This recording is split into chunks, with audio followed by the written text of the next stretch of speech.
Before I applied for the course, I met the woman who was running it. I had been emailing her to inform her that I'm deaf and would need an interpreter as well as support with English, and she kept putting me off, saying we could sort it out on the first day of the course. I had told her that it needed to be done beforehand. When I arrived on the first day of the course, there was no interpreter and I was shocked. When they sent out the application form, I had put down that I needed an interpreter and sent it back. I assumed there would be an interview, but there wasn't, and we all just arrived on the first day. Really, there should have been an interview to assess what my needs are.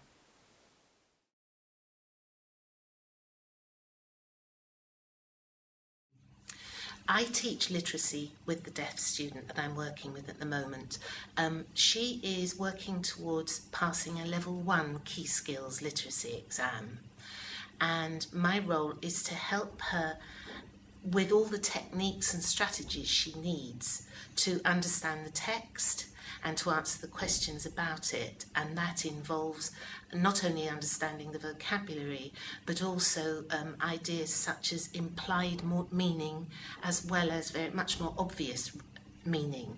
She has to be able to skim read and scan read through a text. She has to understand grammar, punctuation, spot spelling mistakes, understand idiom, understand alternative vocabularies and so on. So there's quite a lot involved even at a level 1 literacy key skills exam.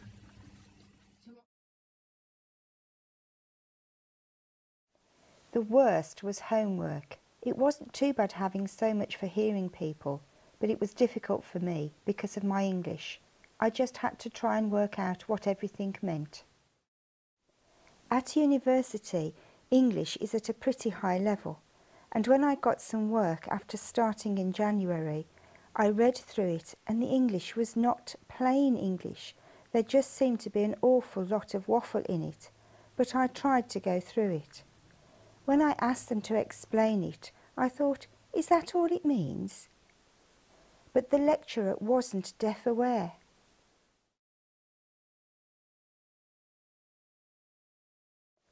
With all the handouts, there is a lot of reading, but I have a problem with that. I asked the tutor to email them to me a week before the lecture. When I saw them, it was really difficult because there was a lot of philosophy and jargon in them, and a lot of the words were from America.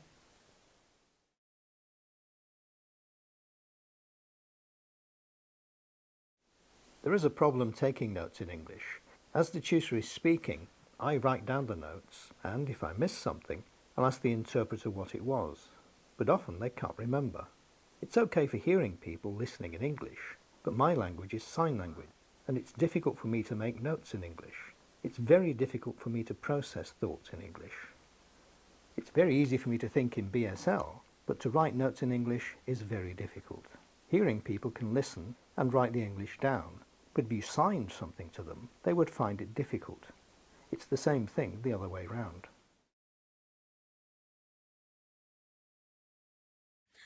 All deaf learners are different, and so their language ability, written, reading and writing in English is different. So support has to be accommodated to that person. They may be able to read English very well, or they may be able to speak English very well, but that doesn't necessarily correlate that they can do everything in English. They may be able to communicate very, very well without using their signs with a hearing person, but that doesn't mean because they're well spoken that they have a good understanding of reading and writing. So they're very different. Just as their deafness can be very different, so is their acquisition of English as well. I've been quite taken aback by just how many difficulties the learner does encounter. The level of reading that's involved is really quite complex. The text that is given has often got quite a specialised vocabulary itself. There might well be a text about, for instance, there's a recent exam paper about tattooing and tattoos.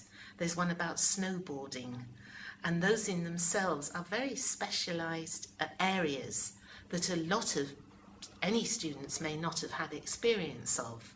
And of course, for a deaf learner, that kind of vocabulary they may well not have come across at all unless they've read about it. I think that's one of the things that I've become very aware of, that for learners who can access speech, they may well have heard about those sorts of things just by talking to people. The deaf learner won't necessarily have heard that. So that's one area of difficulty. I'm on a petals course, and every week after we've had a lecture, covered the theory, done a practical workshop and so on, the tutor always gives us handouts, and I can't always read them because the English is at too high a level. Some of it isn't too bad, but most of it is very difficult. I mentioned it to him on a one-to-one and said that I can't read the notes because the English is at too high a level. He just said that, to be fair, it's the same for everyone. Well, I struggle with that because there's a lot of teaching theory.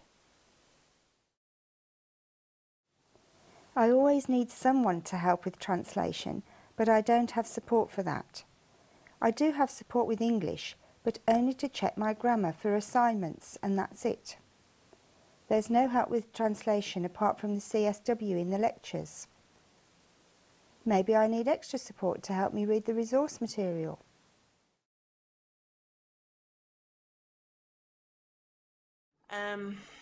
Again, writing coursework and essays is difficult for deaf students. It's not impossible, and they're very clever people, but again, English is their second language.